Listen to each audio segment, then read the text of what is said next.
Capres nomor urut 3 Ganjar Pranowo mendukung partai pengusungnya PDIP dan P3 untuk menggulirkan hak angket terkait dugaan kecurangan Pilpres 2024 di DPR. Jika tak siap dengan hak angket, Ganjar menyarankan agar partai pendukungnya mendorong digunakannya hak interpelasi. Tak berselang lama, usulan Ganjar itu pun disambut positif oleh calon presiden nomor urut 1 Anies Baswedan. Anies mendukung usulan hak angket dan yakin parpol pendukungnya yakni Nasdem, PKS, dan PKB juga akan memberikan dukungan. Bahkan tim hukum Anies Mohaimin Iskandar pun akan menyuplai data yang dibutuhkan untuk kepentingan tersebut. Bertolak belakang, kubu Prabowo Subianto Gibran Rakabuming Raka tak setuju dengan penggunaan hak angket. Menurut Dewan Pengarah Tim Kampanye Nasional Prabowo Gibran, Yusril Iza Mahendra, hak angket dapat menimbulkan kekacauan.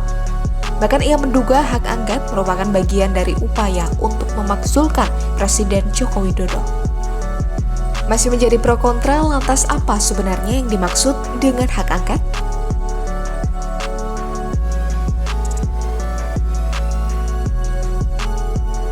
Hak angket adalah salah satu dari 3 hak yang dimiliki DPR.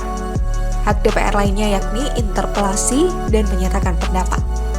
Menurut pasal 79 ayat 3 UU nomor 17 tahun 2014 tentang MPR, DPR, DPD, dan DPRD atau UUMD 3, hak angket adalah hak DPR untuk melakukan penyelidikan terhadap pelaksanaan suatu undang-undang dan atau kebijakan pemerintah yang berkaitan dengan hal penting, strategis, dan berdampak luas pada kehidupan bermasyarakat, berbangsa, dan bernegara, yang diduga bertentangan dengan peraturan perundang-undangan.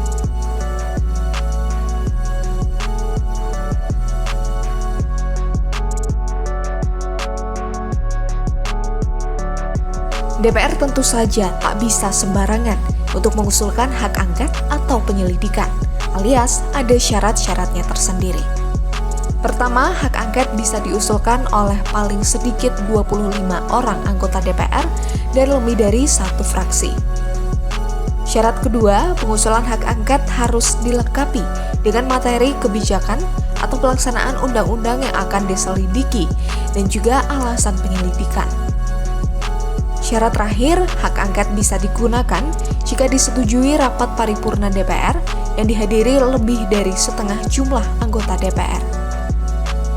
Lalu keputusan diambil dengan persetujuan lebih dari setengah jumlah anggota DPR yang hadir.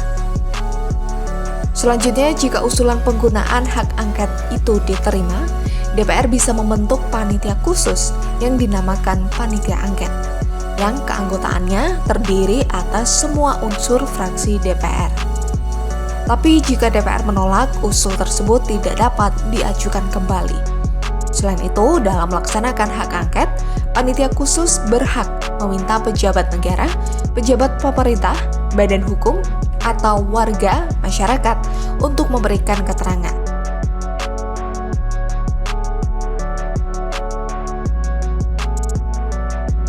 Jika melihat ke belakang, hak angket DPR pernah digunakan untuk berbagai kasus besar. Salah satunya adalah kasus Bank Senturi tahun 2009. Kasus Senturi dinilai telah merugikan negara dan masyarakat. Hal itu karena ada pembengkakan dana talangan sebanyak 6,76 triliun rupiah untuk Bank Senturi tanpa adanya persetujuan.